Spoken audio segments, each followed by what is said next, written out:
অর্থনীতির ভাষায় বলা হয় স্কারসিটি ক্রিয়েট ভ্যালু। যা দুষ্প্রাপ্য তারই মূল্য বেশি। আপনি সবসময় অ্যাভেলেবল হবেন না। যে বেশি অ্যাভেলেবল তার কোনো মূল্য নেই। তাকে মানুষ বলে এই তাকে তো ডাকলেই পাওয়া যায়, সে তো আশেপাশেই থাকে, তাকে সবসময় পাবো। এই অ্যাভেলেবল হবেন না, যে কোনো কাজে হ্যাঁ বলবেন না এবং যে কোনো কাজে নাও বলবেন না, মিডিলে থেকে একটা নির্দিষ্ট গতিতে চলবেন। মানুষ কেন আপনাকে ইগনোর করে? এই পাঁচটি স্কিল যদি আপনার মধ্যে থাকে তাহলে আপনাকে স্যালুট। যদি না থাকে আজকেই শুধরে নিন। নাম্বার ওয়ান, আপনার স্পষ্ট কোনো পরিচয় নেই। আপনি ডিজে পার্টিতে একরকম, আপনি মসজিদে গেলে পীর সাহেবের মতো পাঞ্জাবি পরে আতর টুপি পরে যান। কিন্তু আপনার মনোবিজ্ঞানের ভাষায় একটা উক্তি যে কনসিস্টেন্ট আইডেন্টিটি, ধারাবাহিক পরিচয় নেই। আপনার চরিত্র যদি সঠিক ও ঠিক না হয়, ধারাবাহিক যদি না হয়, আপনি মানুষের কাছে ইগনোর হবেন, আপনার কোনো মূল্য নেই। ইংলিশে একটা উক্তি বলে, health is lost, wealth is lost, money is lost, character is lost, everything is lost. আপনার টাকা, স্বাস্থ্য, ধনসম্পদ নষ্ট হতে পারে, একসময় আসবে। কিন্তু আপনার চরিত্র যদি একবার নষ্ট হয়, এটা কোটি টাকা দিয়ে পৃথিবী বেচলেও আর সম্ভব না।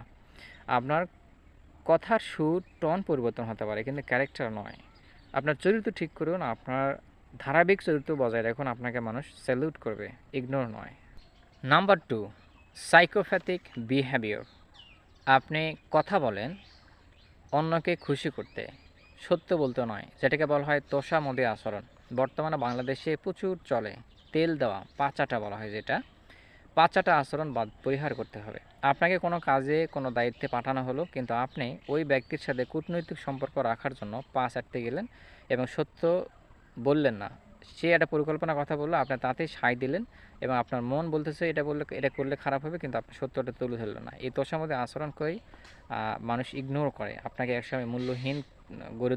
নাম্বার থ্রি, আপনার নিজের সমস্যা কখনোই মানুষকে বারবার বলতে যাবে না। প্রথমবার বলবেন, মানুষ আপনার ইমোশনকে দাম দিবে, যেটাকে বলা হয় ইমোশনাল লেবার।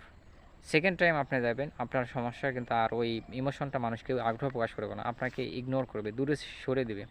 আপনি এইটা না করে বলতে পারেন যে ভাই আমি সমস্যায় পড়ছি, আমি এটাকে এইভাবে সমাধান করতে যাচ্ছি। মানুষ তখন আপনাকে স্যালুট করবে, সম্মান জানাবে এবং যে কোনো ব্যক্তি সমস্যায় পড়লে আপনার কাছে এগিয়ে যাবে। এটাকে বলা হয় ইমোশনাল গ্রেইন। নাম্বার ফাইভ, আপনি কোনো কথা বলেন কিন্তু কথার মধ্যে কোনো বিশ্বাস নেই। মানুষ তার ফার্স্ট দর্শনেই আপনাকে বুঝে ফেলবে আপনি কেমন লোক। কাজী নজরুল ইসলামের একটা গদ্য আছে, ভাবো কাজ, অষ্টম শ্রেণীর বইতে এটা আছে। তো তিনি তার লেখনীতে বলেছেন যে অনেক কলেজ বিশ্ববিদ্যালয়ে পড়ুয়া ছাত্রছাত্রী তারা টাই কোট পরে ঘোরে, কথা বলে সুন্দর কিন্তু কাজের বেলায় অষ্টরম্বা। এই ধরনের কথা ও কাজ থেকে পরিহার করুন, তাহলে যদি পরিহার করতে না পারেন মানুষ আপনাকে ইগনোর করবে। তাই কথা যা বলবেন কাজে তা প্রমাণ করবেন।